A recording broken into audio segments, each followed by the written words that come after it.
Salle d'éducation de la clinique du diabète et de l'hypertension artérielle de l'hôpital général de Port-Bouët. Angéline, tu peux rentrer. Nadège reçoit son premier patient du jour. C'est notre quotidien. Ici, quand le malade arrive, on fait d'abord l'accueil. On le fait asseoir dans la salle d'accueil là-bas. Et nous sommes ici dans la salle de soins. J'appelle au fur et à mesure. Quand ils viennent, je prends les constantes. Voilà. Et après les constantes, directement, je véhicule le carnet chez le major ou l'infirmier du jour. Les aides-soignantes occupent une place de choix dans le système sanitaire. Elles jouent le rôle d'intermédiaire entre médecins, infirmiers, sages-femmes et patients. Elles nous aident dans nos différents soins en s'occupant des constantes. Et quand c'est dans un service où il y a une hospitalisation, l'aide-soignante est en permanence avec le malade hospitalisé. Pour pouvoir, en cas d'écart, venir consulter l'infirmier pour dire ce dont le malade a besoin. Au contact des malades dans leur quotidien, les aides-soignantes sont souvent exposées aux maladies de tout genre. En service aux urgences médicales du centre hospitalier universitaire de Treichville, au plus fort de la crise à coronavirus, Annie Cynthia a fini par contracter la maladie. Nous sommes en première ligne. Donc quand le malade est arrivé, il fallait s'occuper du malade, prendre ses constances. En ce moment, on ne savait pas que le malade était contaminé, si je peux dire ainsi. Voilà. Donc on s'est occupé du malade. On a aidé l'infirmier à faire sa prise de voix veineuse. 3 jours après, le résultat est venu. On dit qu'il est contaminé. Donc il fallait nous mettre en isolement. En dépit de leur apport important dans le dispositif sanitaire, ils sont souvent décriés dans l'exercice de leur métier. Manque de courtoisie, de professionnalisme, des reproches qui leur sont souvent faits. Je dirais que c'est le manque de formation. Voilà. Le manque de formation, des manques d'expérience aussi. Et puis, comme on le dit, il y a ceux qui ont été formés par l'INFAS, il y a ceux qui ont été formés par les écoles privées et ceux qui sont venus apprendre le métier sur l'État. Ce qui fait la différence. La formation d'une aide-soignante, vraiment, ce n'est pas en 6 mois. Elle va au-delà de 6 mois. Et même quand elle est en exercice, il faut qu'il ait une formation continue.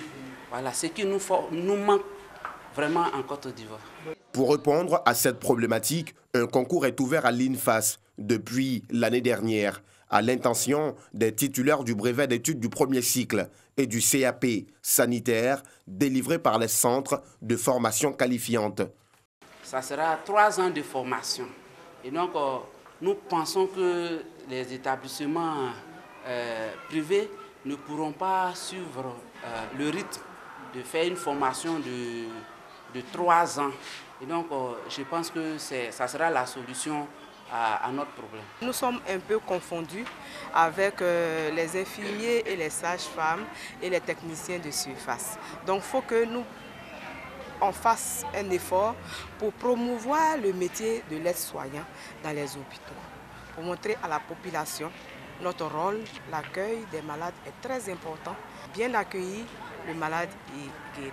On le rassure, on le dirige, on est là pour la population. La Côte d'Ivoire revendique près de 5000 aides-soignantes et auxiliaires de santé.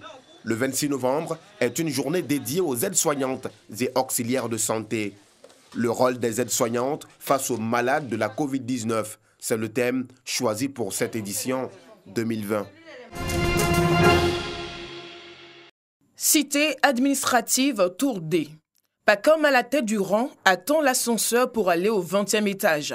Comme lui, bon nombre de personnes, travailleurs et visiteurs sont soumis à ce périple tous les jours. La raison, vétusté et panne répétée des ascenseurs. Une situation pour laquelle ils appellent à l'aide. Souvent, il y a 2 qui marchent, d'autres ne marchent pas. En fait, souvent, on prend les marches jusqu'au 19e, jusqu'au 11e. Vraiment, c'est très gênant. Ça nous met en retard. Il faut des actions envisageables très rapidement pour pallier à ces problèmes-là. Au problème des ascenseurs s'ajoutent ceux liés à l'électricité, la climatisation et l'étanchéité dans les différentes tours de la cité administrative opérationnelle depuis 40 années maintenant. Pour y remédier, le gouvernement a entrepris un projet de réhabilitation dont les premiers résultats sont visibles dans les tours jumelles A et B, réhabilitées et opérationnelles depuis bientôt 1 an.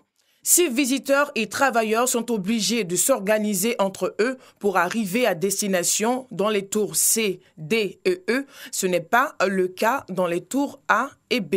Ici, les visiteurs sont enregistrés à l'accueil et escortés dans les ascenseurs par des agents de sécurité. Dans le hall, des salons sont aménagés pour le bonheur de tous. Avant, ce n'était pas comme ça, il n'y a pas de salle d'attente.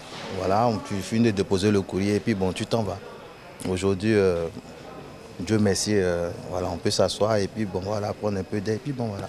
En tout cas, je vois qu'en tout cas, c'est très bien. Et tout est impeccable. La réception, en tout cas, c'est très joli. En tout cas, c'est une grande fierté pour le pays. La réhabilitation est bien faite. On se sent très à l'aise par rapport aux autres tours. On ne voit plus les souris parcourir les allées, surtout quand on descend tard. Et donc ça, c'est plus intéressant, c'est plus sain.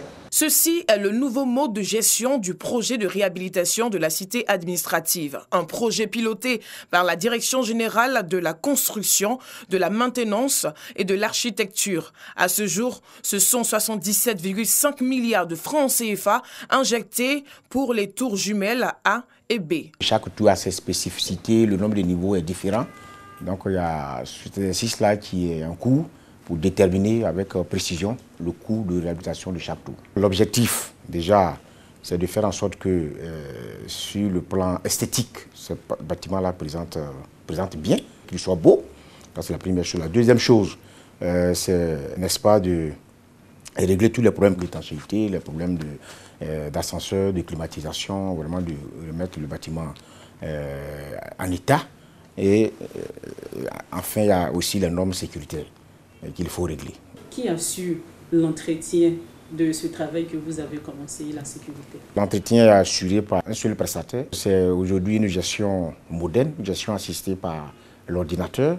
Mais j'invite l'ensemble des usagers au civisme de tous ceux qui pratiquent les bureaux et puis de tous les visiteurs, en fait bon usage vraiment des locaux qui sont mis à disposition. Selon Augustin Messou, ce projet prend en compte la construction d'une nouvelle tour de 75 niveaux, la tour F.